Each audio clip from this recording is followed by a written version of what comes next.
Welcome to SS competitive hub అండి. ఈ వీడియోలో 8th బయాలజీకి సంబంధించి 8th న్యూ టెక్స్ట్ బుక్ ఏదైతే ఉందో బయాలజీకి సంబంధించి సెకండ్ లెసన్ అనేది చూద్దాము. ఆల్రెడీ ఫస్ట్ లెసన్ స్టార్ట్ చేయడం జరిగింది, చూడండి వాళ్ళు ఉంటే ప్లేలిస్ట్లో చూడండి.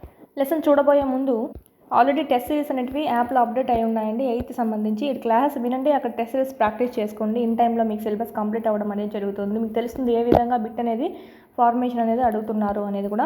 ఇక్కడ చూసినట్టయితే ఈ విధంగా 3rd నుంచి 8th వరకు సంబంధించి ఫుల్ క్లాస్ వైజ్, మళ్ళీ దాంట్లో మీకు లెసన్ వైజ్ కూడా ఉన్నాయి. ఫస్ట్ లెసన్, సెకండ్ లెసన్, ఈ విధంగా 9th 10th link topics, psychology, విద్యా దృక్పథాలు, methodology, current affairs, try methods కూడా మీకు ఇక్కడ అందుబాటులో ఉన్నాయి. ఎవరైనా ఇంకా పర్చేస్ చేసుకుని వాళ్ళు కూడా చేసుకోండి. 499 రూపీస్కే ఉందండి. 1 year వ్యాలిడిటీ ఉంటుంది. అదేవిధంగా టెక్స్ట్ బుక్స్ లేని వాళ్ళు ఏం చేస్తారంటే మీకు ఇక్కడ క్విక్ రివిజన్ సంబంధించి టెక్స్ట్ బుక్స్ అనేటివి మీకు ఇక్కడ 3rd నుంచి 10th వరకు ఫుల్గా ఉన్నాయి. ఇవి డౌన్లోడ్ చేసుకొని జిరాక్స్ చేసుకోండి. దీన్ని బేస్ చేసుకొని మీరు చదువుకొని ఇక్కడ టెస్ట్ సిరీస్ రాసుకున్నా కూడా సరిపోతుంది. వీడియో క్లాస్ ఎలాగో మన దాంట్లో ఫ్రీగానే ఉన్నాయి కాబట్టి.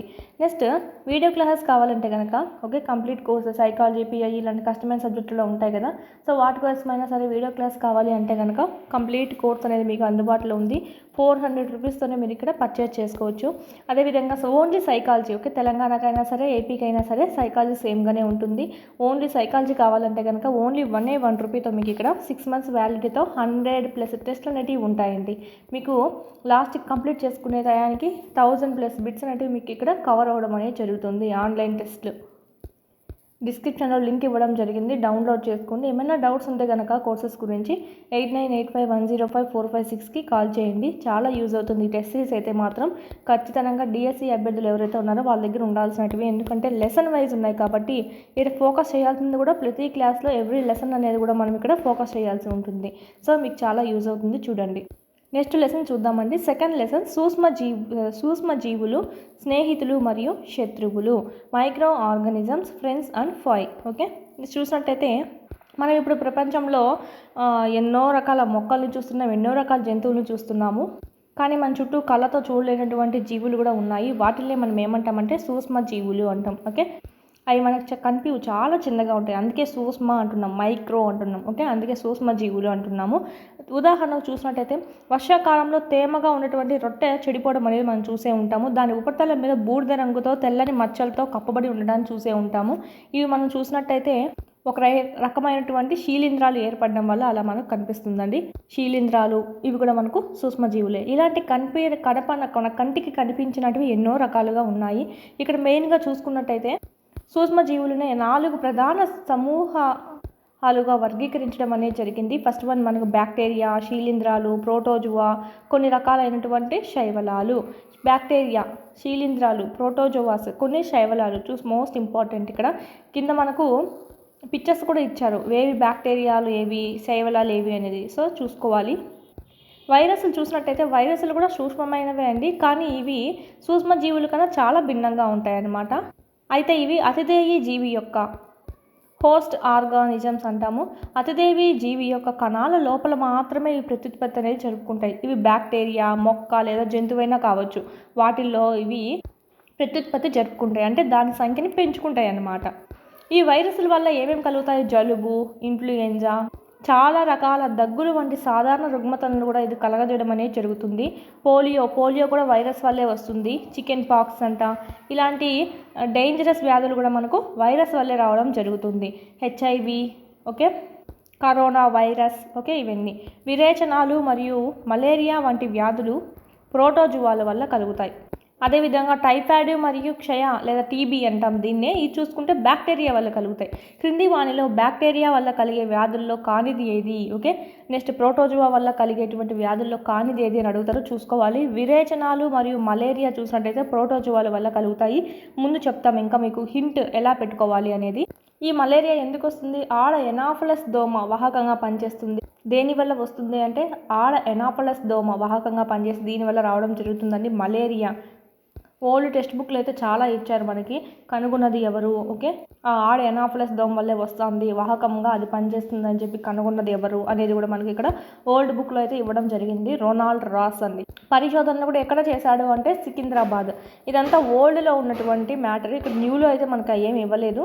నెక్స్ట్ టైఫాయిడ్, క్షయ, ఇవి కూడా మనకు బ్యాక్టీరియా వల్ల రావడం అనేది జరుగుతుంది. ఇంకా ముందు ఇంకా బ్రీఫ్గా కాకుండా ఇంకా లోతుగా చూసుకుంటాము. ఇప్పటికైతే చూడండి, ఇక్కడ మనకు పిక్చర్స్ అనేటివి ఇచ్చారు బ్యాక్టీరియాలు అని చెప్పి, ఈ విధంగా ఉంటాయని చెప్పి. నెక్స్ట్ చూసినట్టయితే శైవలాలు అండి. శైవలాలు ఏ విధంగా మనకు చూసినట్టయితే, శైవలాల్లో మనం చూసినట్టయితే రకాలు క్లామిడోమోనాస్ అనేది కూడా ఒక శైవలము, స్పైరోగైరా అనేది కూడా ఒక శైవలము.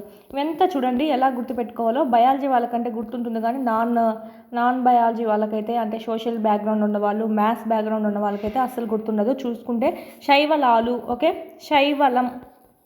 శైవలాలు ఎలా అనుకుంటామంటే శైవ మతస్థులను అనుకోండి, ఓకే, శివుడు సంబంధించి, శివుడు అని చెప్పి అనుకోండి. శివుడు సీరియస్గా ఉంటాడు, ఎప్పుడు కామెడీగానే ఉండడు అని చెప్పి గుర్తుపెట్టుకోవచ్చు. స్పైరోగైరా, శివుడు మనము దేవునిగా భావిస్తాం కదా, వాళ్ళు ఎప్పుడు స్పేస్లోనే ఉంటారండి, ఓకే, స్పేస్. స్పైరోగైరా, శివుడు ఎప్పుడు కామెడీగా ఉండడు, సీరియస్గా ఉంటాడు.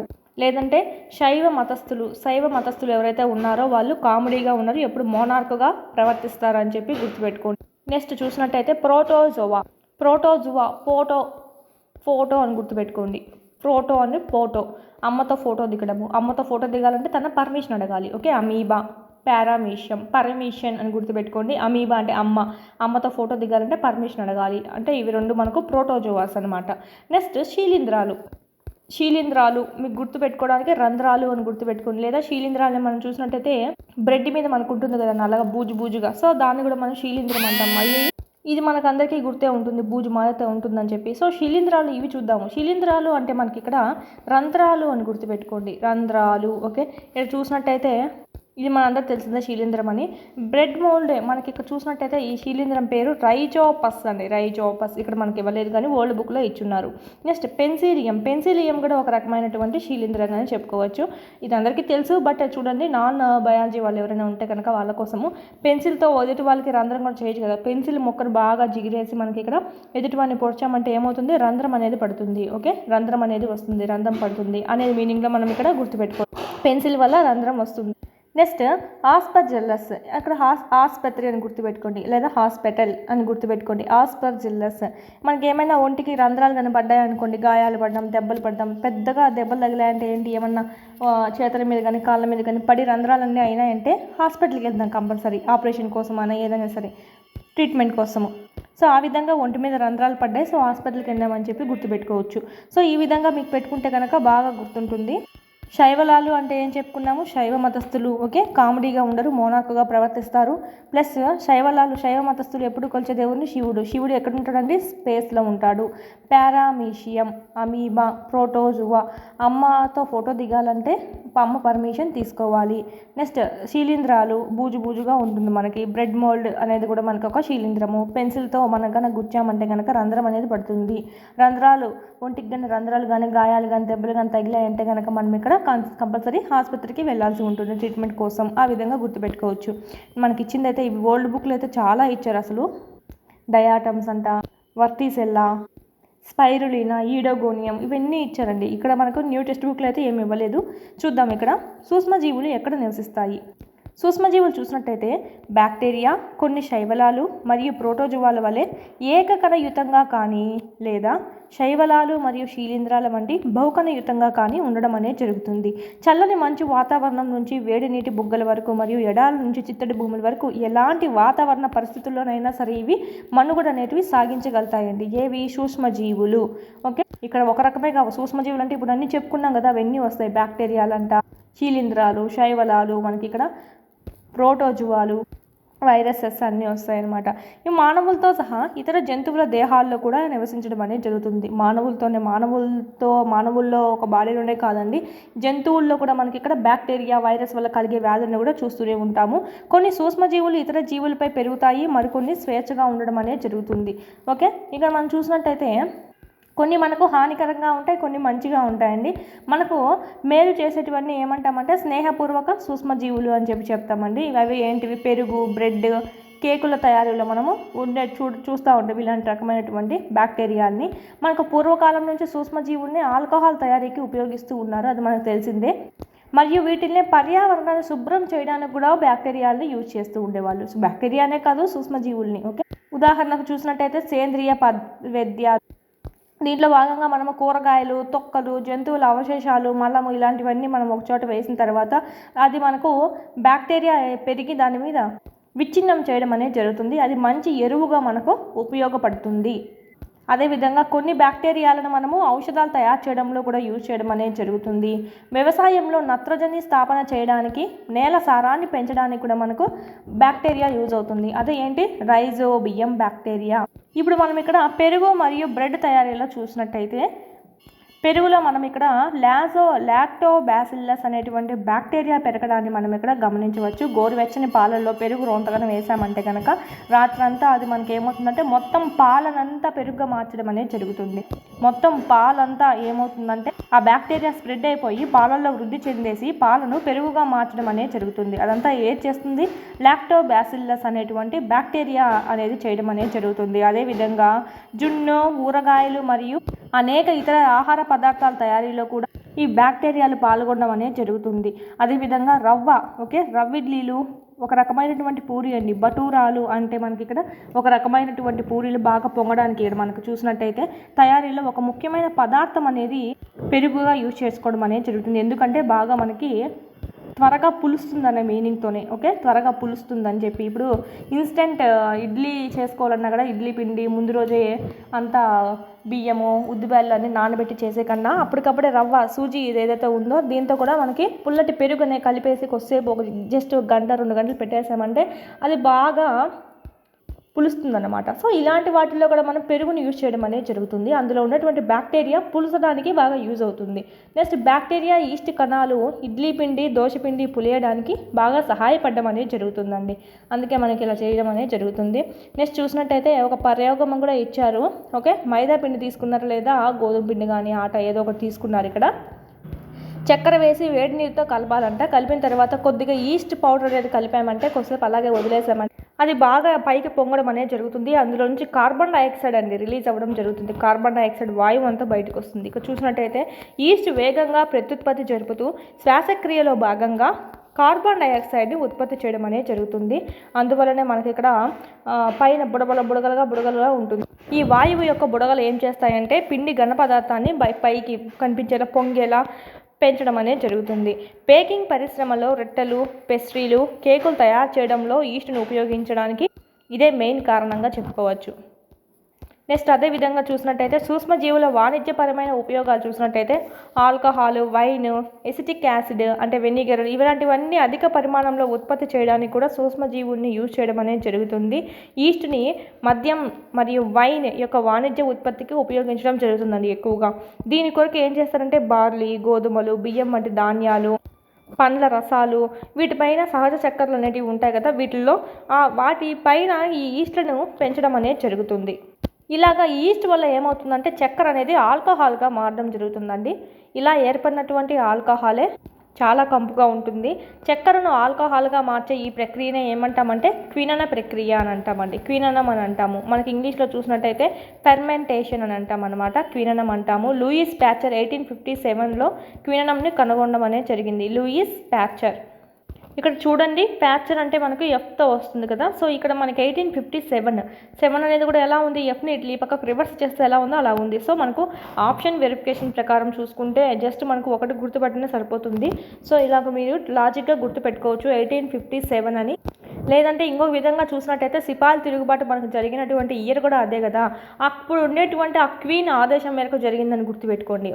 క్వీన్ 1857 సిపాయిల తిరుగుబాటు. అక్కడ ఉన్నటువంటి క్వీన్ ఎవరైతే ఉన్నారో ఈ తిరుగుబాటుని వ్యతిరేకించడానికి చాలా వరకు దాడి చేపించింది. అందులో చాలామంది కాళ్ళు అనేటివి ఫ్రాక్చర్ అయ్యాయి అని గుర్తుపెట్టుకోండి. ఆ క్వీన్ వల్ల చాలామంది భారతీయులకి ఫ్రాక్చర్ అనేది అయ్యింది సిపాయిల తిరుగుబాటులో. ఈ విధంగా అయినా గుర్తుపెట్టుకోవచ్చు. లూయిస్ ప్యాక్చర్ 1857లో క్వినన ప్రక్రియను కనుగొనడం అనేది జరిగింది. క్వినన ప్రక్రియ అంటే ఏంటి? చక్కెరలను ఆల్కహాల్గా మార్చేటువంటి ప్రక్రియ. ఈస్ట్ సాయంతో పెంచడం అనేది జరుగుతుంది, అలా మార్చడం అనేది జరుగుతుంది. సూక్ష్మజీవుల ఔషధపరమైన ఉపయోగాలు చూసినట్టయితే పెన్సిలిన్ వంటి కొన్ని సూక్ష్మజీవ నాశక మాత్రలు, క్యాప్సూల్స్ లేదా ఇంజెక్షన్స్ అనేటివి ఇవ్వవచ్చు అనారోగ్యానికి గురైనప్పుడు. మనం చూస్తూనే ఉంటాము ఏదైనా అనారోగ్యానికి గురైనప్పుడు యాంటీబయాటిక్ ట్యాబ్లెట్స్, క్యాప్సూల్స్ కానీ, ఇంజెక్షన్స్ కానీ ఇస్తూ ఉంటారు. ఇవన్నీ ఎక్కడి నుంచి వచ్చాయంటే మనకు ఇవన్నీ సూక్ష్మజీవుల నుంచి తయారు చేయడం అనేది జరిగింది. అంటే మనకి ఇక్కడ హానికరమైనవి ఉన్నాయి, స్నేహపూర్వకమైనవి ఉన్నాయి కదా, వీటి నుంచి మనం ఇక్కడ తయారు చేసుకోవడం అనేది జరుగుతుందన్నమాట. ఈ మందులు వ్యాధి కలిగించే సూక్ష్మజీవుల్ని చంపడం అనేది జరుగుతుంది మరియు వాటి పెరుగుదల అనేది నిరోధిస్తుంది అనమాట, ఎక్కువ పెరగకుండా చేస్తుంది. ఇటువంటి మందులనే మనము సూక్ష్మజీవ నాశకాలు అంటాము, యాంటీబయోటిక్స్ అంటాం అనమాట. ఓకే, ఇప్పట్లో చూసినట్టయితే ఈ రోజుల్లో చూసినట్టయితే బ్యాక్టీరియా మరియు శీలింధ్రాల నుంచి అనేక సూక్ష్మజీవ నాశకాలని ఉత్పత్తి చేయడం అనేది జరుగుతూ ఉంది, చూస్తూనే ఉన్నాము. యాంటీబయోటిక్స్ అండి. ఓకే, ఇక్కడ సాధారణంగా మనకు తెలిసినటువంటి స్టెప్టోమైసిన్, టెట్రాసైక్లిన్ మరియు ఎరిథ్రోమైసిన్ అనేవి కూడా కొన్ని శీలింధ్రాలు మరియు బ్యాక్టీరియాల నుంచి తయారు చేసినటువంటి సూక్ష్మజీవ నాశకాలుగా చెప్పుకోవచ్చు, యాంటీబయోటిక్స్గా చెప్పుకోవచ్చు. Streptomycin, tetracycline, erythromycin. టెట్రాసైక్లిన్నే మనం ఏమంటామంటే అరియోమైసిన్ అని కూడా అంటామండి, అరియోమైసిన్. Okay, Aureomycin. దీన్ని కనుగొన్నది ఎవరు? ఎల్లాప్రగడ సుబ్బారావు గారు కనుగొనడం అనేది జరిగింది. మోస్ట్ ఇంపార్టెంట్ చూసుకోవాలి. నెక్స్ట్ 1929లో అలెగ్జాండర్ ఫ్లెమింగ్ వ్యాధికారక బ్యాక్టీరియాల వర్ధనంపై పరిశోధన చేస్తుండగా తన వర్ధనం ప్లేట్లో ఒక దానిలో చిన్న ఆకుపచ్చని శీలింద్రం యొక్క సిద్ధ బీజాలని కనుగొనడం అనేది జరిగింది. ఈ శీలింద్రం బ్యాక్టీరియా పెరుగుదలను నిరోధించిందని చెప్పి ఆయన గమనించాడు అనమాట. శీలింద్రం ఒక బూజు మారితే ఉంటుంది. ఓకే, అది ఏం చేసిందంటే బ్యాక్టీరియా పెరుగుదలను నిరోధించడం అనేది ఈయన గమనించడం జరిగింది. వాస్తవానికి చాలా బ్యాక్టీరియాలను చంపివేసింది. ఈ శీలింద్రం నుంచే మనకు ఏం తయారు చేశారంటే పెన్సిలిన్ తయారు చేయడం అనేది జరిగింది. ఓకే, ఎవరు? అలెగ్జాండర్ ఫ్లెమింగ్ 1929లో. ఓకే, ఫ్లెమింగ్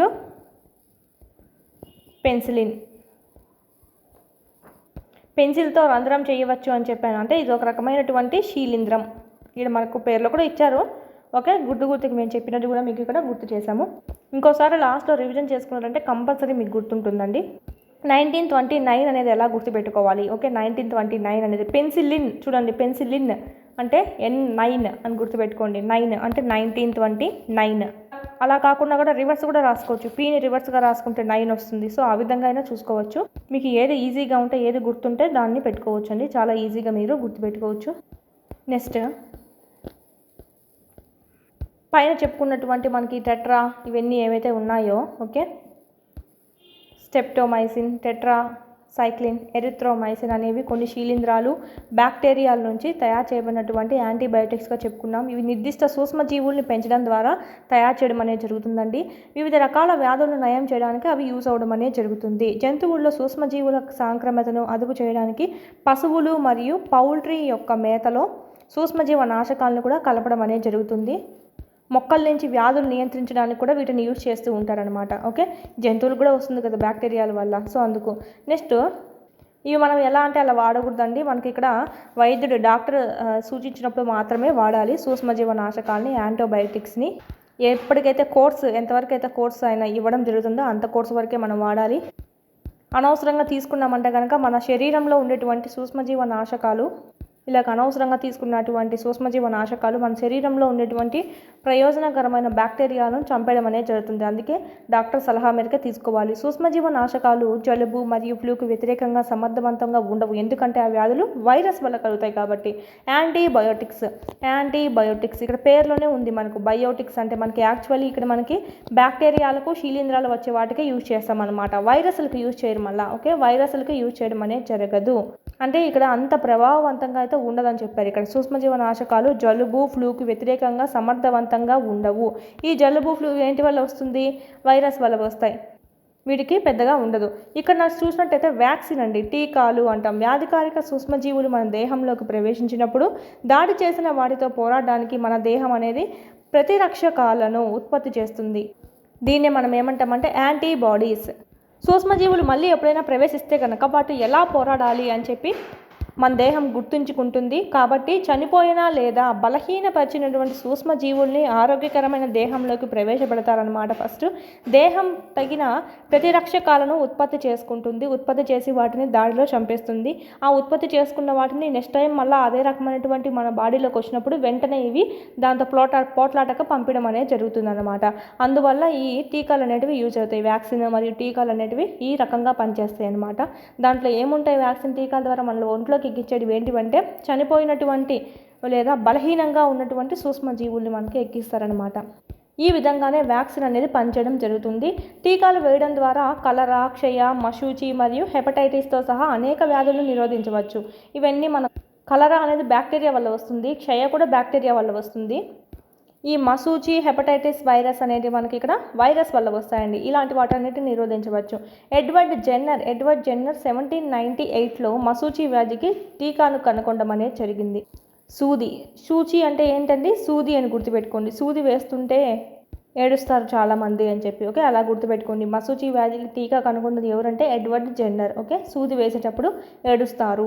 ఓకే, ఇది మనకు సంబంధించి పల్స్ పోలియో కార్యక్రమం కింద పోలియో నుండి పిల్లలను రక్షణ కల్పించడానికి అని చెప్పి మనం టీవీలలో చూస్తూనే ఉన్నాము. పోలియో చుక్కలు అనేటివి వేస్తూ ఉంటారు. పోలియో చుక్కలు, పోలియో టీకాలు, పోలియో టీకా కనుగొన్నది వేరు, పోలియో చుక్కలు కనుగొన్నది వేరు. ఇది కూడా చూద్దాం. ఇవి కూడా ఒక రకమైనటువంటి ఈ విధంగా పనిచేసేటువంటి టీకాలుగానే చెప్పుకోవచ్చు. భూసారాన్ని పెంచడము ఇక్కడ మనకి ఇవ్వలేదు కదా, చెప్తానండి. ఇక్కడ మనకు పోలియో టీకా కనుగొన్నది జానస్ సాక్. టీ ఎక్కడ తాగుతాం మనం? సాసర్లో పోసుకొని తాగుతాం అని గుర్తుపెట్టుకోండి. పోలియోకి సంబంధించి, ఓకే, పోలియోకి అని తెలిసింది. టీకా అయితే మనకు సాక్. ఓకే, టీని సాసర్లో వేసుకొని తాగుతాము. Next Albert Sabin. ఇవన్నీ ఓల్డ్లో ఇచ్చారు, మనకు న్యూలో చాలా వరకు ఎత్తేసారు. ఆల్బర్ట్ సాబిన్ చూసినట్టయితే పోలియో చుక్కలని కనుగొన్నాడు అనమాట. ఇదైతే టీకా, ఇదైతే మనకు పోలియో చుక్కలు. బిన్ అంటే ఏంటంటే డబ్బా, రీసైకిల్ బిన్ అంటాం, అంటే మన డస్ట్ బిన్ అంటాం, అంటే డబ్బా అని గుర్తుపెట్టుకోండి. ఓకే, ఈ డబ్బాలో మనకి చుక్కల్ని నిల్వ చేసాము. అంటే చుక్కలు అంటే లిక్విడ్ రూపంలో ఉంటాయి కదా, లిక్విడ్ రూపంలో ఉన్నట్టు ఎక్కడ నిల్వ చేస్తాము? డబ్బీలలోనే నిల్వ చేస్తాం. సో ఆ విధంగా పోలియో చుక్కలను అయితే సాబిన్ అంటే ఆల్బర్ట్ సాబిన్ ఇక్కడ కనుగొనడం జరిగింది. జోనస్ సాక్ అండి టీకానే, పోలియో వ్యాధికి టీకాను కనుగొనడం అనేది జరిగింది. ఇది మనకు సంబంధించి ఓల్డ్ బుక్లో ఇచ్చారు, న్యూ బుక్లో అయితే ఇవ్వలేదు. భూసారాన్ని పెంచడం. కొన్ని బ్యాక్టీరియాలు ఏం చేస్తాయంటే వాతావరణం నుంచి నత్రజనిని గ్రహిస్తాయన్నమాట. నేలలో స్థాపన చేయడం ద్వారా భూసారాన్ని పెంచి నేలకు సారవంతాన్ని ఇస్తాయి. Example rhizobium bacteria. ఓకే, సూక్ష్మజీవులను సాధారణంగా జీవ నత్రజని స్థాపకాలు అని కూడా అంటారు. Biological nitrogen fixes. సూక్ష్మజీవులను సాధారణంగా ఏమంటామంటే జీవ నత్రజని స్థాపకాలు. ఎందుకంటే ఈ వాతావరణంలో ఉన్నటువంటి ఆ నైట్రోజన్ని గ్రహించి భూమికి అందిస్తుంది కాబట్టి. ఓకే, ఇందులో ఒకటి ఎగ్జాంపుల్గా చూసినట్టయితే నత్రజని స్థాపక సైనోబ్యాక్టీరియా, నీలి ఆకుపచ్చ శైవలాలు. ప్రీవియస్ లెసన్లో చెప్పుకున్నాము, ఏమని చెప్పుకున్నాము? కేంద్రక పూర్వజీవులు అని చెప్పి. ఏవి? బ్యాక్టీరియాలు మరియు ఈ నీలి ఆకుపచ్చ శైవలాలు. అంటే వీటికి కేంద్రక త్వచం అనేది ఉండదు, కేంద్రకం చుట్టూ త్వచం అనేది ఉండదు అనమాట. వీటినే మనము బ్యాక్టీరియా, నీలి ఆకుపచ్చ శైవలాలు ఎగ్జాంపుల్గా చెప్పుకోవచ్చు. ఇందులో చూసినట్టయితే నత్రజని స్థాపక సైనో బ్యాక్టీరియా అనేది మనకి ఇక్కడ ఒకటి ఎగ్జాంపుల్గా చెప్పచ్చు. నత్రజనిని స్థాపన చేసేది, నైట్రోజన్ని స్థాపన చేసేదిగా ఒకటి సైనో బ్యాక్టీరియా, నీలి ఆకుపచ్చ శైవలాలు అని చెప్తాం. మనకి ఇక్కడ పిక్చర్ ఇవ్వడం జరిగింది. నెక్స్ట్ అలాగే చూసుకున్నాం, సూక్ష్మజీవుల వల్ల మనకి ఏమవుతుంది? సేంద్రియ పదార్థాలు అనేటివి ఎరువుగా మార్చడం అనేది కూడా జరుగుతుంది. అందులో విడుదలైనటువంటి పోషకాలని మొక్కలు మళ్ళీ గ్రహిస్తాయన్నమాట. ఈ ప్లాస్టిక్ బ్యాగులు ఏవైతే ఉన్నాయో, ఈ ప్లాస్టిక్ బ్యాగులు కానీ, ఖాళీ గ్లాసులు కానీ, బాటిల్స్ మరియు విరిగినటువంటి బొమ్మ భాగాలు ఎటువంటి మార్పు గురి కావు. ఎందుకంటే అవి సూక్ష్మజీవులు వాటిపైన చర్య జరపలేవండి, సేంద్రియ ఎరువుగా మార్చలేవు వాటిని, ప్లాస్టిక్ని, ఖాళీ గ్లాసులు, బాటిల్స్ ఇలాంటి వాటినన్నింటినీ. అందుకే మనం వేసింది వేసినట్టు అలాగే ఉంటుంది. అది భూమిలోకి సూక్ష్మజీవుల సాయంతో అది ఇంకడం అనేది జరగదు, విచ్ఛిన్నం కావడం అనేది జరగదు. సో అందుకే వాడకాన్ని తగ్గించాలి, ప్లస్ భూమిలోకి విసిరివేయడం కూడా తగ్గించాలి. నెక్స్ట్ సూక్ష్మజీవులు విచ్ఛిన్నం చేసి వాటిని సరళ పదార్థాలుగా మారుస్తాయి. వేటినంటే జంతువుల యొక్క లేదా మొక్కల యొక్క సేంద్రియ వ్యర్థాలను. ఇలాగ సైకిల్ జరుగుతూనే ఉంటుంది. వాటిని మళ్ళీ మొక్కలు, జంతువులు ఉపయోగించుకుంటూనే ఉంటాయి. ఈ విధంగా సైకిల్ జరుగుతూనే ఉంటుంది. ఈ విధంగా మనకు హానికరమైనటువంటివి, చెడు వాసన గల పదార్థాలను ఇది విచ్ఛిన్నం చేసి తద్వారా పర్యావరణాన్ని శుభ్రం చేయడానికి కూడా యూజ్ అవుతుంది. నెక్స్ట్ కొన్ని హానికరమైనటివి ఉన్నాయి కదా, ఇంతసేపు మనం చెప్పుకునేది ఏంటంటే మంచి చేసేటివి, అంటే స్నేహపూర్వక సూక్ష్మజీవులు. ఇప్పుడు హానికరమైనటువంటి సూక్ష్మజీవులు అనేక విధాలుగా మనకు హానికరము. కొన్ని సూక్ష్మజీవులు అయితే మానవుల్లో, మొక్కల్లో, జంతువుల్లో వ్యాధిని కలగజేస్తాయన్నమాట. ఇటువంటి వ్యాధి కలిగించే సూక్ష్మజీవులనే వ్యాధి జనకాలు అని అంటాము. అంటే ప్యాథోజన్స్ అంటామండి. వ్యాధి జనకాలు, వ్యాధిని కలగజేస్తాయి ఇవన్నీ. ఏ విధంగా అయినా సంక్రమించవచ్చు ఇవి ఒకరి నుంచి ఒకరికి. అంటువ్యాధుల ద్వారా మెయిన్ చూసినట్టయితే వ్యాధి సోకిన వ్యక్తి నుంచి ఆరోగ్యవంతమైనటువంటి వ్యక్తికి గాలి ద్వారా కానీ, నీరు ద్వారా కానీ, ఆహారం ద్వారా కానీ, లేదా స్పర్శ డైరెక్ట్గా తాకడం ద్వారా కానీ వ్యాప్తి చెందుతూ ఉంటాయి. ఎగ్జాంపుల్ చెప్పాలంటే కరోనా వైరస్ ఉంది కదా, మనకు సేమ్ అదే విధంగానే కదా అంటారు. నెక్స్ట్ కలరా, సాధారణ జలుబు, ఆటలమ్మ అంటే మనం ఇంగ్లీష్లో చికెన్ పాక్స్ అంటాము, మరియు క్షయ వంటి వ్యాధులు వీటికి ఉదాహరణగా చెప్పుకోవచ్చు. ఇవన్నీ అంటువ్యాధులు అండి. ఓకే, ఒకరికి వచ్చిందంటే ఆ జబ్బు పడినటువంటి వ్యక్తిని తాకినా కానీ, వాళ్ళ తాగినటువంటి గ్లాస్లో నీళ్లు తాగినా కానీ, వాళ్ళ ఆహారం సంబంధించి అట్లా మనకు ఒకరి నుంచి ఒకరికి వ్యాప్తి చెందడం అనేది జరుగుతుంది. ఈ అంటువ్యాధుల కిందికి వస్తాయి సాధారణ జలుబు కానీ, కలరా, ఆటలమ్మ, చికెన్ పాక్స్, క్షయ ఇలాంటివన్నీ. ఎలా అంటే తుమ్మినప్పుడు సాధారణంగా బాధపడుతున్నటువంటి వ్యక్తి, జలుబుతో బాధపడుతున్నటువంటి సాధారణ వ్యక్తికి తుమ్మినప్పుడు వేలాది వైరస్లు కలిగిన తేమతో కూడినటువంటి సూక్ష్మ బిందువులు గాల్లోకి వ్యాప్తి చెందుతాయన్నమాట. ఆరోగ్యవంతమైనటువంటి వ్యక్తి మీద పడి శ్వాసనాళం ద్వారా తీసుకోవడం అనేది జరుగుతుంది లోపలికి ఊపిరి. దీని ద్వారా వైరస్ తన బాడీలో కూడా ఎక్కడం అనేది జరుగుతుంది. కొన్ని కీటకాలు, జంతువులు వ్యాధికారక సూక్ష్మజీవులకు వాహకాలుగా పనిచేస్తాయి. ఎగ్జాంపుల్ మలేరియాకి చెప్పినట్టయితే ఆడ ఎనాఫలస్ దోమ, చికెన్ పాక్స్కి అయితే చికెన్ గున్యా, డెంగ్యూ వీటికైతే ఎడీస్ దోమ. దేనికి ఇవి? Dengue, chikungunya. Okay, next అదేవిధంగా మెదడువాపు వ్యాధికి అయితే కనుక ఆడ క్యూలెస్ దోమ. ఈ విధంగా కీటకాలు, జంతువులు కూడా వ్యాధికారక సూక్ష్మజీవులకి వాహకాలుగా పనిచేయడం అనేది జరుగుతుంది. అటువంటి వాహకాలను చూసినట్టయితే ఈగ కూడా ఒకటి. టైఫాయిడ్ అనేది రావడం జరుగుతుంది ఈగ వాహకంగా పనిచేయడం ద్వారానే. ఈగలు చెత్త, జంతు విషజాలపై వాళ్తాయండి. వ్యాధి జనకాలు వాటి శరీరాలకు అతుక్కోవడం అనేది జరుగుతుంది. ఈ ఈగలు ఏం చేస్తాయి, మనం మూత వేయకుండా ఉంటుంది కదా ఆహారము, వాటిపైన వాలినప్పుడు వ్యాధి జనకాలను బదిలీ చేస్తాయన్నమాట. అప్పుడు మనం తినే ఆహారంలో డైరెక్ట్గా నోట్లోకి వెళ్ళడం అనేది జరుగుతుంది. ఇలాగ మనం తినడం వల్ల మనకు కూడా అస్వస్థకు గురవడం అనేది జరుగుతుంది. కాబట్టి ఎల్లప్పుడూ ఆహారం పైన మూతలు ఉంచడం అనేది చాలా మంచిది. దీనికి ఉదాహరణగా మనకు మలేరియా పరాన్నజీవిని మనం చెప్పుకోవచ్చు. ఇది మనకు ప్లాస్మోడియం అనేటువంటి పరాన్నజీవి వల్ల రావడం జరుగుతుంది. ఇది మనకు వాహకం ఏదిగా పనిచేస్తుంది, ఆడ అనాఫలస్ దోమ వాహకంగా పనిచేస్తుంది. ఆడ ఎడీస్ దోమ డెంగ్యూ వైరస్ల వాహకంగా పనిచేస్తుంది, ఆల్రెడీ చెప్పాను. మరియు చికెన్ గున్యాకు కూడా ఆడ ఎడీస్ దోమనే పనిచేస్తుంది. మలేరియా లేదా డెంగ్యూ వ్యాప్తిని మనం ఎలా నియంత్రించగలం అంటే ఇంకా ఆహారం మీద మూతలు పెట్టాలి. ప్లస్ డెంగ్యూని చూసినట్టయితే దోమలు కదా, సో మనకి ఇక్కడ దోమల మందు వాడుకోవడము, ఈగల బ్యాట్లు, సో ఈ విధంగా మనకి ఇక్కడ చుట్టుపక్కల నీట్గా ఉంచుకోవడము ఇలాంటివన్నీ చేసుకోవాలన్నమాట. నీటి నిల్వ ఉంచకుండా ఉంచుకోవాలి. దోమలు నీటిలో సంతానోత్పత్తి చేస్తాయి. దోమలు ఏం చేస్తాయి, గుడ్లన్నీ దానికి అక్కడ నీళ్ళల్లో వేసి అక్కడ పెంచడం అనేది జరుగుతుంది. సో ఇక్కడ పరిశుభ్రంగా ఉన్నటువంటివే మనం వాడుకోవాలి. అంటే ఇక్కడ మనకు కూలర్స్ క్లీన్ చేయకుండా ఉన్నటువంటి నీళ్ళు ఎప్పుడు నిల్వే ఉంటాయి కదా, కూలర్లు అలాగా పెట్టడము, టైర్లలో నీళ్ళు నిల్వ, పూల కుండీల్లో నీటి నిల్వ ఉంచడము ఇలాంటివన్నీ చేయకూడదనమాట. పరిశుభ్రం చేసుకుంటూ ఉండాలి. ఆ వాతావరణం అనేది పొడిగా ఉంచాలి. దోమలు సంతానోత్పత్తి చేయలేవు. ఓకే, అలా ఉండిందంటే ఇదంతా మనకు తెలిసిందే అండి, ప్రీవియస్ క్లాసెస్లో మనకు వచ్చే ఉంది. ఇక్కడ చూడండి, ఈ టేబుల్ అనేది మోస్ట్ ఇంపార్టెంట్. ఇందులో నుంచి చూసినట్టయితే కంపల్సరీ వస్తుంది మనకి. ఇక్కడ క్షయ చూద్దాం. ఫస్ట్ ఆఫ్ ఆల్ చూసినట్టయితే వ్యాధి జనకం సూక్ష్మజీవి బ్యాక్టీరియా వల్ల వస్తుందా, వైరస్సా, అవన్నీ మనం చూసుకోవాలి. వ్యాధి చెందే విధానం అంట, గాలి ద్వారానా, డైరెక్ట్ స్పర్శ ద్వారానా, నీళ్ళ లేక ఆహారమా, నివారణ చర్యలు ఏమి చేయాలి. ఇక్కడ మనం ఫస్ట్ ఆఫ్ ఆల్ చూసినట్టయితే క్షయ, టీబీ, ట్యూబర్క్యులోసిస్ అంటాము. ఓకే, పేరులోనే ఉంది టీబీ. బి అంటే ఏంటి, బ్యాక్టీరియా అని గుర్తుపెట్టుకోండి. క్షయ లేదా బ్యాక్టీరియా, ఇక్కడ యానే ఉంది, ఇక్కడ యానే ఉంది, అలాగైనా గుర్తుపెట్టుకోండి. ఓకే, కోడెడ్ ఇవి మనకి లింక్ చేసుకొని చదువుకున్నారంటే కనుక బాగా గుర్తుంటుంది, ఎగ్జామ్లో చూస్తూనే గుర్తొస్తుంది. నెక్స్ట్ మనం చూసినట్టయితే తట్టు, చికెన్ పాక్స్, పోలియో ఈ మూడు మనకు వైరస్ వల్ల వస్తాయి. ఫస్ట్ ఆఫ్ ఆల్ బ్యాక్టీరియా వల్ల వచ్చేటివన్నీ చెప్పుకుందామండి, ఎందుకంటే మళ్ళీ కన్ఫ్యూజ్ కాకుండా ఉంటారు. క్షయ చూసినట్టయితే బ్యాక్టీరియా వల్ల వస్తుంది. లాస్ట్లో యా ఉంది, ఇక్కడ యా ఉంది. ప్లస్ టీబీ, క్షయని ఏమంటాం, ట్యూబర్క్యులోసిస్. బీలో ఏముంది, బ్యాక్టీరియా. ఈ విధంగా అయినా గుర్తుపెట్టచ్చు. నెక్స్ట్ బ్యాక్టీరియాలు చూడండి ఎక్కడుందో, కలరా, టైఫాయిడ్, కలరా. ఓకే, కలరా అంటే ఏంటి, కాలర్ అని గుర్తుపెట్టుకోండి, కాలర్. బాయ్స్, బి అంటే ఏంటి, బ్యాక్టీరియా అంటే ఏంటి, బాయ్స్ అని గుర్తుపెట్టుకోండి, అంటే బి ఉంది కదా అని చెప్తున్నాను. కాలర్ ఎవరికి ఉంటుంది, బాయ్స్ వేసుకునేటువంటి షర్ట్లకే ఎక్కువ కాలర్ ఉంటుందని చెప్పి గుర్తుపెట్టుకోండి. టైఫాయిడ్, టై కూడా ఎవరు వేసుకుంటారు, ఎక్కువగా బాయ్సే వేసుకుంటారు అని చెప్పి. ఓకే, సూట్ వేసుకొని సూట్ మీద టై వేసుకున్నారు అని చెప్పి. Okay, boys. Baby collar ఉంటుంది వాళ్ళ షర్ట్లకి, ప్లస్ టై కూడా వేసుకుంటారు బాయ్స్ ఎక్కువగా అని చెప్పి. క్షయ, కలరా, టైఫాయిడ్ ఈ 3 మనకు బ్యాక్టీరియా వల్ల వచ్చేటువంటి వ్యాధులుగా చెప్పుకోవచ్చు. తట్టు, చికెన్ పాక్స్, పోలియో మరియు హెపటైటిస్ ఏ.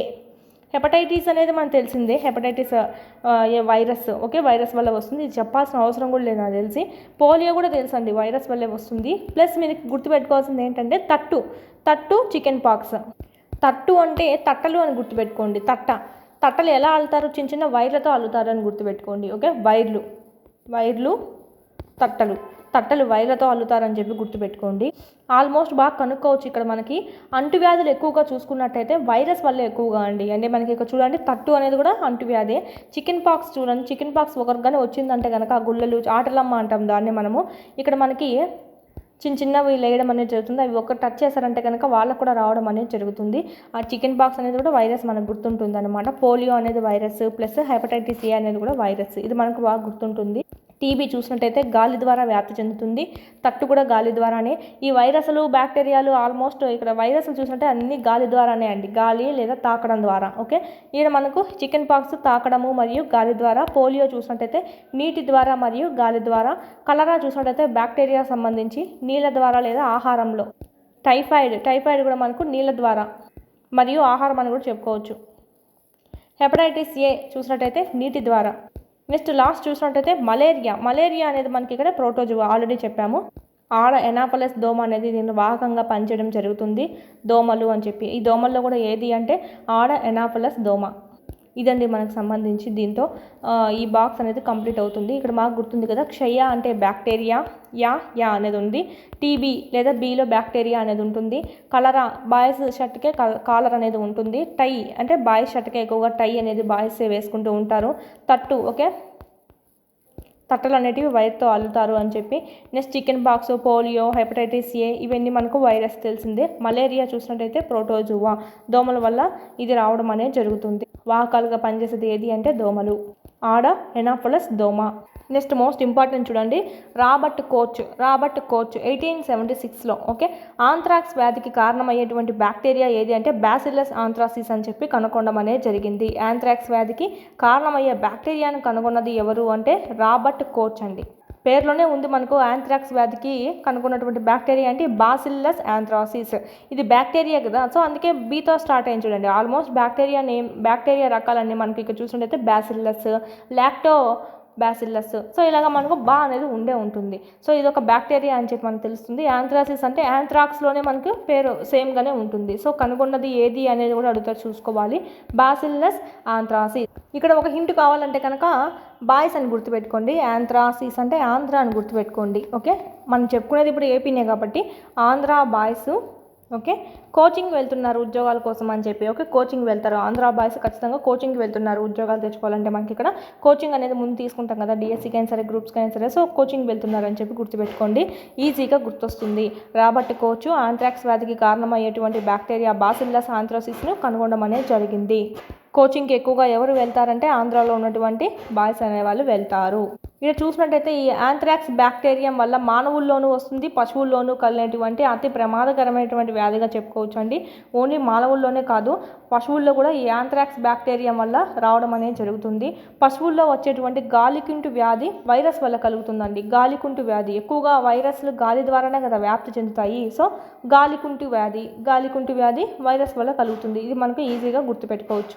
ఇప్పుడు మనం ఏం చూసుకుంటామంటే మొక్కల్లో చూసుకుందాం. ఇక్కడ సూక్ష్మజీవుల వల్ల మొక్కల్లో కలిగేటువంటి సాధారణ వ్యాధులు అనేటివి చూసినట్టయితే సిట్రస్ కాంకర్ బ్యాక్టీరియా వల్ల కలుగుతుందండి, గాలి ద్వారా వ్యాప్తి చెందుతుంది. ఇక చూడండి, బ్యాక్టీరియా అంటే బ్యాక్ బెంచ్ స్టూడెంట్స్ అని గుర్తుపెట్టుకోండి. బ్యాక్ బెంచ్ స్టూడెంట్స్ సిట్ అంటే బ్యాక్ బెంచ్లో కూర్చొని ఉంటారు. ఎప్పుడు బ్యాక్ బెంచ్ స్టూడెంట్స్ అంటే మనకి ఎప్పుడు లాస్ట్ బెంచ్లో కూర్చొని ఉంటారు. సిట్ అంటే కూర్చొని ఉంటారు. వాళ్ళకి ఎక్కువ కాన్సన్ట్రేషన్ అనేది ఉండదు, లేదంటే ఉంటుందని గుర్తుపెట్టుకోండి. బ్యాక్ బెంచ్ స్టూడెంట్స్ లాస్ట్లో కూర్చోంటారు, బాతగాని కొడుతుంటారు, కానీ వాళ్ళే జీవితంలో ఎక్కువ ఎదుగుతారు అని చెప్పి, అంటే వాళ్ళకే తెలివి కాన్సన్ట్రేషన్ ఎక్కువ ఉంటుంది అని చెప్పి. అలాగనే ఎక్కువ ఉంటుందైనా పెట్టుకోవచ్చు, తక్కువ ఉంటుందని పెట్టుకోవచ్చు, మన ఇష్టం అండి. బ్యాక్టీరియా సిట్రస్ కాంకర్ ఈ మనకు బ్యాక్టీరియా వల్ల రావడం అనేది జరుగుతుంది. సిట్రస్ కాంకర్ మొక్కలలో వచ్చేటువంటి సిట్రస్ కాంకర్ అనేది క్రింది దేని వల్ల వస్తుందని అడుగుతారు. బ్యాక్టీరియా, శీలింధ్రాలు, వైరస్, ప్లాస్మోడియం అని ఇస్తారు ఆన్సర్. చూస్తానే గుర్తుపట్టచ్చు మనకి ఇక్కడ సిట్ అని చెప్పాను, కాన్సన్ట్రేట్ అని చెప్పాను. So bacteria. నెక్స్ట్ గోధుమలో చూసుకున్నట్టయితే కుంకుమ తెగలు. ఇవి వేటి వల్ల వస్తాయంటే శీలింధ్రాల వల్ల రావడం అనేది జరుగుతుంది. శీలింధ్రాలు అంటే ఏంటి? స్త్రీ అని గుర్తుపెట్టుకోండి, స్త్రీ అని గుర్తుపెట్టుకోండి, లేదా రంధ్రమైనా గుర్తుపెట్టుకోండి. స్త్రీనే కదా, స్త్రీ ఎక్కువగా కుంకుమ పెట్టుకుంటూ ఉంటుంది అని చెప్పి, స్త్రీలు ఎక్కువ పెట్టుకుంటారు అని చెప్పి. లేదంటే రంధ్రం బేస్ చేసుకున్నట్టయితే శరీరానికి రంధ్రం పడుతుందని చెప్పాను ఎంతమంది శీలింధ్రాల్లో. శరీరానికి రంధ్రం పడితే ఏమవుతుంది? ఎర్రని రక్తం అనేది బయటకు వస్తుంది. రక్తం ఏ కలర్లో ఉంటుంది? కుంకుమ కలర్లో ఉంటుంది. అలాగైనా గుర్తుపెట్టుకోండి. గోధుమలో కుంకుమ తెగలు దేని వల్ల వస్తుంది? శీలింధ్రాల వస్తుంది. సో శీలింధ్రాల వల్ల స్త్రీ అయినా గుర్తుపెట్టుకోండి, రంధ్రం అయినా గుర్తుపెట్టుకోండి. ఈ రెండిట్లో ఏదైతే హింట్ మీకు బాగా వర్కౌట్ అవుతుందో దాన్ని చూసుకోవచ్చు. బెండకాయలో చూసినట్టయితే పసుపు ఈ నెల మెజాయిక్ తెగులు అనేది మనకు వైరస్ వల్ల రావడం అనేది జరుగుతుందండి. చాలామంది అంటూ ఉంటారు మ్యాథ్స్ బాగా వస్తుందంట అంటారు. బెండకాయ తింటే మ్యాథ్స్ బాగా వస్తుందంట. మొజాయిక్ సో మ్యాథ్స్ అని గుర్తుపెట్టుకోండి. బెండకాయ తిన్నామంటే ఎక్కువగా మ్యాథ్స్ అనేది వస్తుందని అంటూ ఉంటారు. మెజాయిక్ తెగులు ఇది మనకు వైరస్ వల్ల రావడం అనేది జరుగుతుంది. నెక్స్ట్ వ్యాప్తి చెందే విధానం చూసినట్టయితే సిట్రస్ కాంకర్ గాలి ద్వారా వ్యాప్తి చెందుతుంది. గోధుమలో కుంకుమ తెగలు అనేది గాలి లేదా విత్తనాల ద్వారా వ్యాప్తి చెందుతుంది. బెండకాయలో పసుపు ఈనెల మొజాయిక్ తెగలు అనేది మనకు కీటకాల ద్వారా వ్యాప్తి చెందుతుందండి. నెక్స్ట్ చూద్దాం.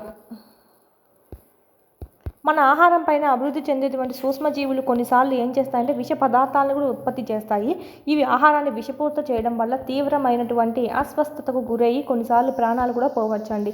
అందుకే చెప్తూ ఉంటాము పాడైపోయినటువంటి ఆహారాన్ని తినవద్దు అని చెప్పి. బ్యాక్టీరియాస్ వల్ల ఏమవుతుందంటే అది ఫుడ్ పాయిజన్ అనేది అవ్వడం జరుగుతుంది. చాలామంది ఇక్కడ తింటున్న పిల్లలు అయితే మరీ ఎక్కువ తట్టుకోలేక చాలా చనిపోవడం కూడా జరుగుతుందండి. చావు కూడా దారితీస్తుంది.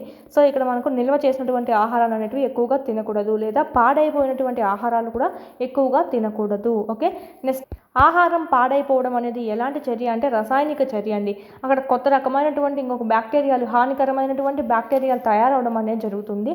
సో ఆహారం పాడైపోవడం అనేది భౌతిక చర్యనా రసాయనిక చర్యనా అంటే ఇది రసాయనిక చర్యగా చెప్పుకోవచ్చు. కెమికల్ రియాక్షన్ అండి.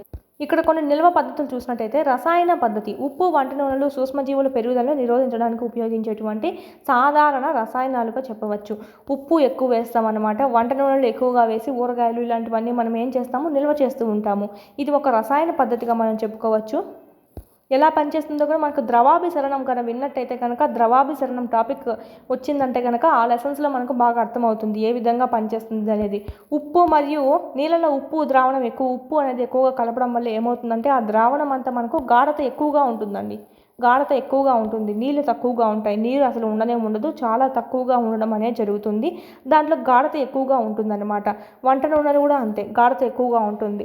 దాని ద్వారా సూక్ష్మజీవి లోపలికి వెళ్ళిందనుకోండి ఆ ద్రావణంలోకి, ఈ లోపలంతా గాఢత ఎక్కువగా ఉంది కదా, గాఢత ఎక్కువగా ఉన్నందువల్ల ఈ బ్యాక్టీరియా లోనికి వెళ్ళిందంటే ఆ బ్యాక్టీరియా కణం లోపల ఉండేటువంటి నీరు ఏదైతే ఉందో ఈ గాఢత అనేది పీల్చుకోవడం అనేది జరుగుతుంది.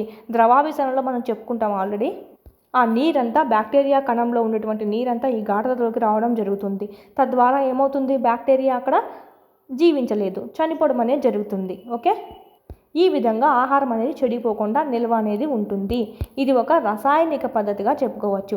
అందువల్లే వీటిని నిల్వ చేసే పదార్థాలు ప్రిజర్వేటివ్స్గా మనం అంటూ ఉంటాము. సూక్ష్మజీవుల దాడిని నిరోధించడానికి మనం ఊరగాయలకు ఉప్పు కలుపుతాము. ఆమ్లాలు వంటి నిల్వ చేసే పదార్థాలను కలపడం అనేది జరుగుతుంది. ఊరగాయలకు ఉప్పు కలపడానికి లేదా నూనె ఎక్కువ వెళ్ళడానికి కారణం ఏమిటి అంటే ఈ బ్యాక్టీరియా లోపలికి వెళ్తున్న దీనిలో ఉన్నటువంటి కణం ఏమైతే ఉంటుందో, ఈ కణంలో నీరు ఏమైతే ఉంటుందో ఆ నీరంతా గాఢత ఎక్కువగా ఉన్నటువంటి ఆ ఉప్పు ఎక్కువగా ఉన్నటువంటి ఆ నూనె ఎక్కువగా ఉన్నటువంటి పదార్థం ఏదైతే ఉందో అది పీల్చేసుకుంటుంది అనమాట. దాని ద్వారా ఏమవుతుంది? బ్యాక్టీరియాలో కణంలో వాటర్ అనేది ఉండదు. సో బ్యాక్టీరియా చనిపోవడం జరుగుతుంది. అందుకే ఊరగాయలు ఎక్కువగా నిల్వ ఉండడం అనేది జరుగుతుంది. ఇందులో జరిగేది ఏంటంటే ద్రవాభిసరణ. ముందు చెప్పుకుంటాము, అది కూడా మనకి 9th 10thలో రిపీట్ అవుతుంది. Okay. Sodium benzoate, sodium metabisulphite అనేవి సాధారణ నిల్వ చేసే పదార్థాలుగా మనం చెప్పుకుంటాము. వీటిని మనము జాములు, స్క్వాష్లలో కూడా అవి పాడవకుండా ఉపయోగించడం అనేది జరుగుతుంది. మోస్ట్ ఇంపార్టెంట్ చూసుకోవాలి. సోడియం బెంజోయేట్ మరియు సోడియం మెటాబైసల్ఫేట్ అండి. సోడియం బెంజోమేట్, సోడియం మెటాబైసల్ఫేట్ నెక్స్ట్ చూసినట్టయితే సాధారణ ఉప్పుతో నిల్వ చేయడము. మాంసం, చేపలు నిల్వ చేయడానికి ఉప్పుని యుగాలుగా మనం ఉపయోగిస్తూనే ఉన్నాము. మాంసం, చేపలకు పొడి ఉప్పు కలపడం ద్వారా బ్యాక్టీరియా పెరుగుదలను ఆపవచ్చు. సేమ్ ఫార్ములాని ఇక్కడ కూడా అప్లై చేసుకోవచ్చు. ఉసిరి, పచ్చి మామిడి, చింతపండు మొదలైన వాటిని నిల్వ చేయడానికి కూడా ఉప్పుని ఉపయోగించడం అనేది జరుగుతుందండి. ఎక్కడ చూసుకున్నా మనకి దేని నిల్వ చేసుకోవడంలో చూసుకున్నా కూడా మనకు ద్రవాభిసరణే కనిపిస్తుంది. ఓకే, చక్కెరలో నిల్వ చేయడం అనమాట. నెక్స్ట్ చూసినట్టయితే జాములు, జెల్లీలు, స్క్వాష్లను చక్కెర కలపడం ద్వారా నిల్వ చేయడం అనేది జరుగుతుంది. ఇది కూడా అంతే. నీళ్ళలో ఎక్కువ గాఢత కావాలి అంటే చక్కెర ఎక్కువ కలిపేస్తారనమాట. అక్కడ ఏమవుతుంది, ఆ ద్రావణంలో ద్రావతి ఏదో ఉందో అంటే చక్కెర అనేది ద్రావిత అవుతుంది. ద్రావణి ఏదవుతుంది, నీరు అవుతుంది. ఈ ద్రావితి ఎక్కువ కలపడం వల్ల, చక్కెరను ఎక్కువగా వేయడం వల్ల అది దాన్ని బాగా గాఢత అనేది బాగా పెంచడం అనేది జరుగుతుంది అన్నమాట. ఇక్కడ మనం చూసినట్టయితే చక్కెర తేమ శాతాన్ని తగ్గించి ఆహారాన్ని పాడు చేసే బ్యాక్టీరియాల పెరుగుదలను నిరోధిస్తుంది. ఇలా గాఢతగా ఎక్కువగా ఉన్నటువంటి ఆ చక్కెర ద్రావణం ఏం చేస్తుందంటే, బ్యాక్టీరియా వచ్చిందంటే కనుక దానిలో తేమనంతా తీసేసుకుంటుంది, దాంట్లో నీరునంతా అది తీసేసుకుంటుంది. తద్వారా బ్యాక్టీరియాని అక్కడే చంపేయడం జరుగుతుంది. తద్వారా బ్యాక్టీరియా చనిపోయింది కదా, ఇంకేం పెరుగుతుంది, పెరగదు. సో ఆ విధంగా నిల్వ చేయడం అనేది జరుగుతుంది. నూనె, వెనిగర్తో నిల్వ చేయడము. నూనె, వెనిగర్ ఉపయోగించడం వల్ల ఊరగాయలు చెడిపోకుండా నిరోధించవచ్చు. ఎందుకంటే బ్యాక్టీరియా ఆ వాతావరణంలో జీవించలేవండి. కూరగాయలు, పండ్లు, చేపలు, మాంసం ఈ పద్ధతి ద్వారానే నిల్వ చేయడం అనేది జరుగుతుంది. నూనె, వెనిగర్తో నిల్వ చేయడం. నెక్స్ట్ వేడి చేయడము లేదా శీతలీకరించడము. మన అమ్మగారు చూస్తూనే ఉంటాం, పాలు అనేటివి నిల్వ చేయడానికి ఏం చేస్తారంటే పాలను బాగా మరిగించి తర్వాత చల్లార్చి దాన్ని ఎత్తిపెట్టడం అనేది జరుగుతుంది. ఇలాగా మరగబెట్టడం ద్వారా అంటే అధిక ఉష్ణోగ్రత వద్ద దాన్ని వేడి చేయడం ద్వారా అనేక సూక్ష్మజీవులు అనేటివి చనిపోవడం జరుగుతుంది. చనిపోయిన తర్వాత ఇంకా చల్లారినా కూడా మనకి బ్యాక్టీరియా పెరగదు. ఎందుకంటే ఆల్రెడీ చనిపోయినాయి కాబట్టి దాంట్లో ఉండేటువంటి సూక్ష్మజీవులు అనేటివి. మన ఆహారాన్ని రిఫ్రిజిరేటర్లో ఉంచుతాము. తక్కువ ఉష్ణోగ్రత సూక్ష్మజీవుల పెరుగుదలను నిరోధిస్తుంది. ఏమైనా చెడిపోకుండా ఉండాలంటే కనుక పప్పు, పాలు కానీ ఏమైనా సరే ఫ్రిడ్జ్లో పెడతామన్నమాట. ఎక్కువ కూలింగ్ పెట్టేస్తాము. ఈ ఎక్కువ కూలింగ్ పెట్టడంలో కూడా సూక్ష్మజీవి అనేది పెరగదు. ఓకే, ఎక్కువ వేడి చేస్తే అవి చనిపోతాయి. ఎక్కువ కూలింగ్ పెట్టేస్తామంటే అది పెరగడానికి అనుకూలమైనటువంటి వాతావరణం అక్కడ ఉండదు, కాబట్టి అది పెరగదు. ఓకే, నెక్స్ట్ పాల ప్యాకెట్లో వచ్చేటువంటి పాలు ఎందుకు చెడిపోవు అంటే ప్యాక్చరైజేషన్ వల్ల. అంటే బాగా దాన్ని మరిగిస్తారనమాట. మరిగించేసి అప్పుడు చల్లారుస్తారు కాబట్టి అది అందుకే మనకు బ్యాక్టీరియాలనే చనిపోయి ఉంటాయి. అందుకే అది మనకు చెడిపోవు. ప్యాక్చరైజేషన్ పాలను మరిగించకుండానే తీసుకోవచ్చు. ఇక్కడ మనకు ప్యాకెట్లో వచ్చేటువంటి పాలు ఏమవుతాయంటే మరిగించకుండానే తాగవచ్చు, ఏం కాదు. ఎందుకంటే ఆల్రెడీ దాంట్లో సూక్ష్మజీవులు అన్నిటిని మనకు చంపేసి ఉంటారు. నెక్స్ట్ చూసినట్టయితే ఎందుకంటే దాంట్లో హానికరమైన సూక్ష్మజీవులు ఉండవు కాబట్టి. పాలలో 15 నుంచి 30 సెకండ్ల పాటు పాలను 15 నుంచి మోస్ట్ ఇంపార్టెంట్ ఒక్కొక్క బుక్లో ఒక్కొక్క వాల్యూ ఉండేది మనకు చూసుకోవాలి. 15 to 30 సెకండ్స్ పాటు సుమారు 70 డిగ్రీల వరకు ఇక్కడ వేడి చేయడం అనేది జరుగుతుంది. ఆపై వెంటనే చల్లబరుస్తారనమాట. ఇలాగ నిల్వ చేస్తారు. అలా చేయడం వల్ల సూక్ష్మజీవులు పెరుగుదల నిరోధించబడడం అనేది జరుగుతుంది. ఈ ప్రక్రియని లూయిస్ ప్యాక్చర్ కనుగొన్నాడు కాబట్టి ఆయన పేరు మీదగానే దీనిని ప్యాక్చరైజేషన్ అని చెప్పి అనడం అయితే జరుగుతుంది. పేరులోనే ఉంది కాబట్టి ఇది మనం గుర్తుపెట్టుకోవచ్చు. ఈ సంఖ్య గుర్తుపెట్టుకోండి. 15 to 30 సెకండ్స్ పాటు మరిగిస్తారనమాట. డిగ్రీస్ చూసినట్టయితే 7 degrees వద్ద అండి వేడి చేస్తారు. So most important. నెక్స్ట్ నిల్వ, ప్యాకింగ్. ఈ రోజుల్లో డ్రై ఫ్రూట్స్, కూరగాయలను కూడా సూక్ష్మజీవుల దాడిని నిరోధించడానికి గాలి లేని బిగుతైన సీల్ చేయబడినటువంటి ప్యాకెట్లో విక్రయించడం అనేది జరుగుతుంది, అమ్మడం అనేది జరుగుతుంది. ఇది కూడా ఒక రకమైనటువంటి నిల్వగానే చెప్పుకోవచ్చు అండి, అంటే ప్యాకింగ్ చేయడం అని చెప్పేది. నత్రజని స్థాపన. నెక్స్ట్ చూసినట్టయితే నత్రజని స్థాపన నెక్స్ట్ టాపిక్ చూసుకుంటున్నాము. ఇదంతా మనకు నిల్వ చేసేటువంటి పద్ధతులు చూసుకున్నాము, ఇన్ని రకాలుగా చేస్తారని చెప్పి. ఇప్పుడు మనం చూసినట్టయితే నైట్రోజన్ సంబంధించండి, నైట్రోజన్ ఫిక్సేషన్ అని చెప్తా అంటాము.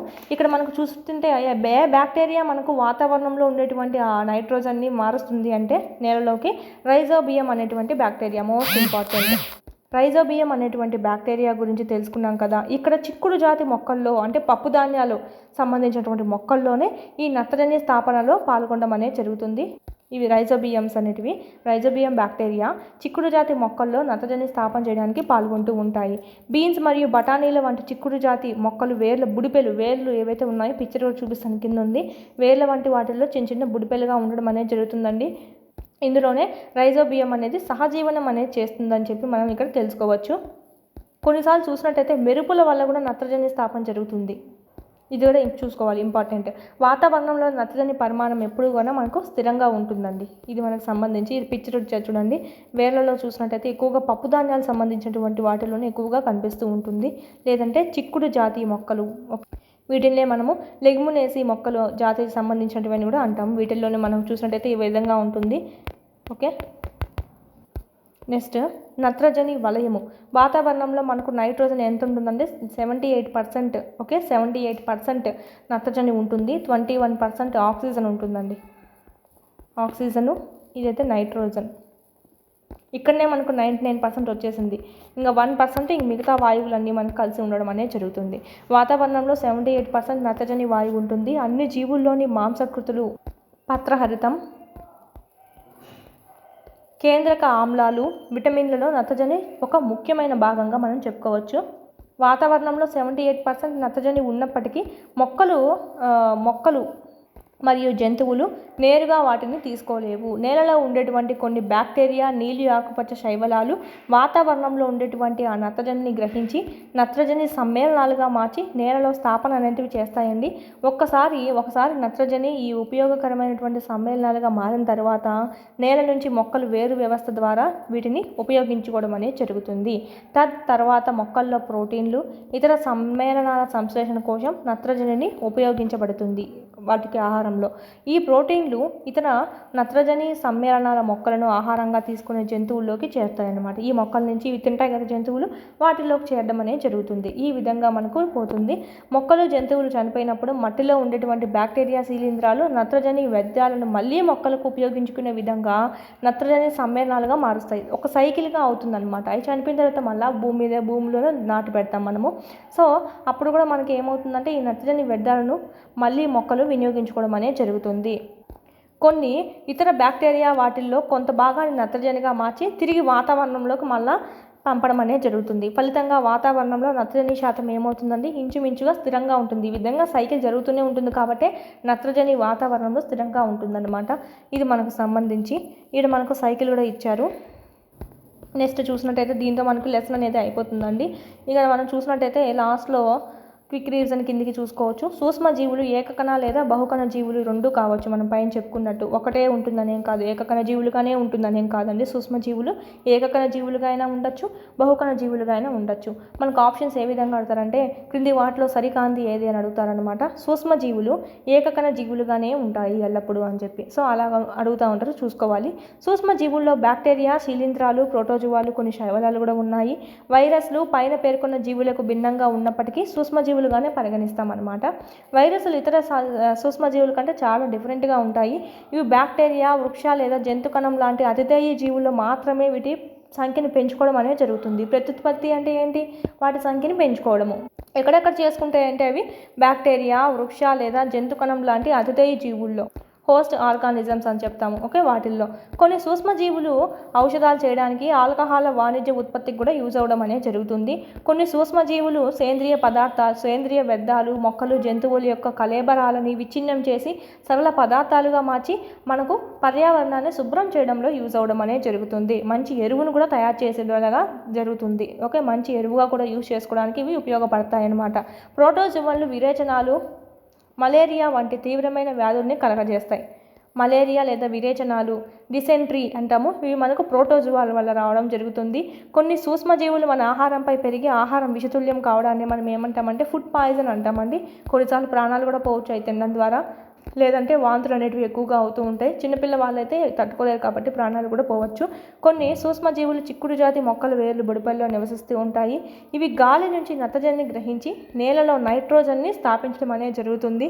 తద్వారా మొక్క వేళ్ల ద్వారా పీల్చుకుంటుంది, ప్లస్ నేలలో సారాన్ని కూడా పెంచుతాయి.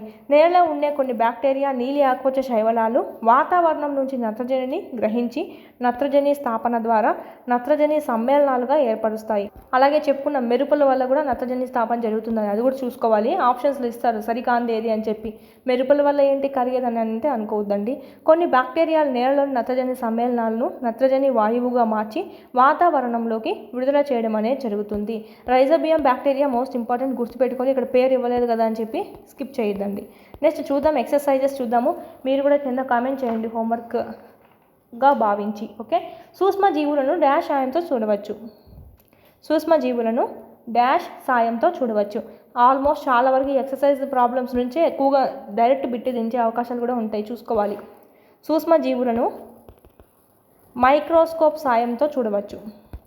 నీలి ఆకుపచ్చ శైవలాలు భూసారాన్ని పెంచడానికి గాలి నుంచి నేరుగా డాష్ను గ్రహించి స్థాపన చేస్తాయి. నీలి ఆకుపచ్చ శైవలాలండి గాలి నుంచి భూసారాన్ని పెంచడానికి, బ్యాక్టీరియా కూడా రావచ్చు ఇక్కడ, ఓకే. బ్యాక్టీరియా మరియు నీలి ఆకుపచ్చ శైవలాలు భూసారాన్ని పెంచడానికి గాలి నుంచి నేరుగా దేన్ని గ్రహిస్తాయని చెప్పుకున్నాం ఇప్పుడే, నైట్రోజన్ని గ్రహించి స్థాపన చేస్తాయి. ఆల్కహాల్ను డాష్ సాయంతో ఉత్పత్తి చేస్తారు. ఆల్కహాల్ ఈస్ట్ సాయంతో ఉత్పత్తి చేస్తారు. డాష్ వల్ల కలరా వ్యాధి కలుగుతుంది. కలరా దేని వల్ల వస్తుంది? కాలర్ అని చెప్పాను. కాలర్ ఎక్కువ బాయ్స్కి ఉంటుంది, సో బ్యాక్టీరియా వల్ల కలరా వ్యాధి వస్తుంది. ఈస్ట్ను దీని ఉత్పత్తిలో ఉపయోగిస్తారు. ఇప్పుడే చెప్పుకున్నాం ఆల్కహాల్. క్రింది వాటిలో సూక్ష్మజీవ నాశకం యాంటీబయోటిక్. క్రింది వాటిలో సూక్ష్మజీవ నాశకం ఆప్షన్స్. ఆప్షన్ 2 స్టెప్టోమైసిన్, టెట్రామైసిన్, ఎరిథ్రోమైసిన్ చెప్పాను కదా, సో అవన్నీ మనకు యాంటీబయోటిక్స్గా చెప్పుకోవచ్చు. నెక్స్ట్, మలేరియా కలిగించే ప్రోటోజోవా యొక్క వాహకము. దోమని తెలుసు, ఏ దోమ? ఆడ అనాఫలస్ దోమ. ఆప్షన్ 1. ఈగ ద్వారా ఏమొస్తుంది? టైఫాయిడ్ వస్తుంది. అంటువ్యాధులకు అత్యంత సాధారణ వాహకము. అంటువ్యాధులకు అత్యంత సాధారణ వాహకము. ఆప్షన్స్. అంటువ్యాధులు ఎక్కువగా చూసినట్టయితే ఈగ అండి, ఈగ. రొట్టె లేదా ఇడ్లీ పిండి పరిమాణం పెరగడానికి కారణము. రొట్టె లేదా ఇడ్లీ పిండి పరిమాణం పెరగడానికి కారణము. పరిమాణం పెరిగి దాంట్లో ఉన్నటువంటి కార్బన్ డైఆక్సైడ్ అంతా మనకి ఏమొస్తుంది? బయటకు వచ్చేస్తుంది. అందుకే మనకు పైన బుడిపెలుగా రంధ్రాలుగా కనిపిస్తుందండి. దాంట్లో ఉన్నటువంటి వాయువు అంతా బయటకు వచ్చేసింటుంది. ఆప్షన్స్. ఈస్ట్ కణాల పెరుగుదల వల్ల. చక్కెరను ఆల్కహాల్గా మార్చేటువంటి ప్రక్రియ. ఆల్రెడీ చెప్పాము, చక్కెరను ఆల్కహాల్గా మార్చేటువంటి ప్రక్రియ ఏంటంటే క్వినన ప్రక్రియ. ఈ క్వినన ప్రక్రియనే కనుగొన్నది ఎవరు? మనకు ఇక్కడ నేను హింట్ కూడా చెప్పాను. క్వీన్ 1857 సిపాయిల తిరుగుబాటు జరిగింది. ఆ క్వీన్ ఆదేశించడం వల్ల అక్కడ పాల్గొన్నటువంటి సైనికులకు అంతా కాల్ ఫ్రాక్చర్ చేశారు. సో చూసినట్టయితే లూయిస్ ప్యాక్చర్ క్వినన ప్రక్రియను కనుగొన్నాడు.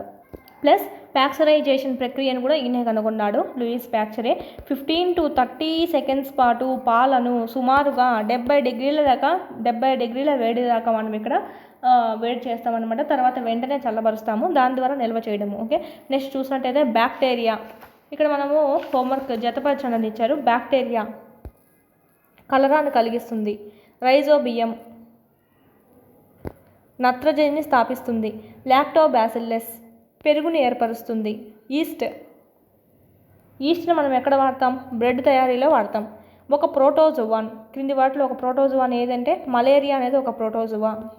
ఒక వైరస్ ఎయిడ్స్ కలిగించడం ప్రతిరక్షకాల ఉత్పత్తి. ఇక్కడ చూసినట్టయితే ఎయిడ్స్ ఒక వైరస్ అండి. ఇది మనకు మ్యాచ్ ది ఫాలోయింగ్. నెక్స్ట్ చూసినట్టయితే సూక్ష్మజీవుల ప్రధాన సమూహాలు ఏంటివి అంటే మనకి బ్యాక్టీరియా, వైరస్లు, ప్రోటోజోవాలు ఇవన్నీ చెప్పుకో, శైవలాలు, శీలింధ్రాలు ఇవన్నీ. గాలిలోని నత్రజనిని నేలలో స్థాపించగల సూక్ష్మజీవుల పేర్లు మనకి ఇక్కడ మెన్షన్ చేసిందంటే రైజోబియం. నెక్స్ట్ ఒకటి మనకు ప్రయోగం అనేది ఇచ్చారు, సో ఇంకేం అవసరం లేదు. జస్ట్ బ్యాక్టీరియా భూమిపైన మానవుల కంటే చాలా ఎక్కువ కాలం జీవిస్తున్నాయంట. బ్యాక్టీరియా భూమిపైన మానవుల కంటే చాలా ఎక్కువ కాలం నుంచి జీవిస్తూ ఉన్నాయి. అవి చాలా తీవ్రమైన పరిస్థితుల్లో కూడా జీవించేటువంటి శక్తి గల జీవులుగా మనం చెప్పుకోవచ్చు బ్యాక్టీరియాలని. ఇక్కడంతా బ్యాక్టీరియా గురించి ఇచ్చారు. అవి మరుగుతున్న మట్టి కుండలు, అత్యంత చల్లని మంచు నీటిలో కూడా నివసిస్తూ ఉంటాయండి. కాస్టిక్ సోడా సరస్సులలో, గాఢ సల్ఫ్యూరిక్ ఆమ్లం కొలనులో కూడా కొన్ని బ్యాక్టీరియాలు గుర్తించబడడం అనేది జరిగింది. ఇక్కడ మనం చూసినట్టయితే కాస్టిక్ సోడా సరస్సులలో, గాఢ సల్ఫ్యూరిక్ ఆమ్లం కొలనులలో కూడా కొన్ని బ్యాక్టీరియాలు గుర్తించబడింది. బ్యాక్టీరియా అనేక కిలోమీటర్ల లోతులో కూడా జీవించగలవంట. అది అసలు వాతావరణ పరిస్థితులతో సంబంధం లేకుండా ఎక్కడైనా జీవిస్తాయి. బహుశా అంతరిక్షంలో కూడా అవి మనుగడ సాగించగలవు. 2 సంవత్సరాల పాటు చంద్రుడిపైన ఉన్న కెమెరా నుంచి ఒక రకమైనటువంటి బ్యాక్టీరియాను తిరిగి పొందగలిగారు. బహుశా బ్యాక్టీరియా మనుగడ సాగించలేని వాతావరణం వాతావరణం అంటూ ఏది ఉండదు అని చెప్పి చెప్తున్నారు. అంటే వేడిగా ఉన్నటువంటి వాతావరణంలోనూ ఉంటుంది.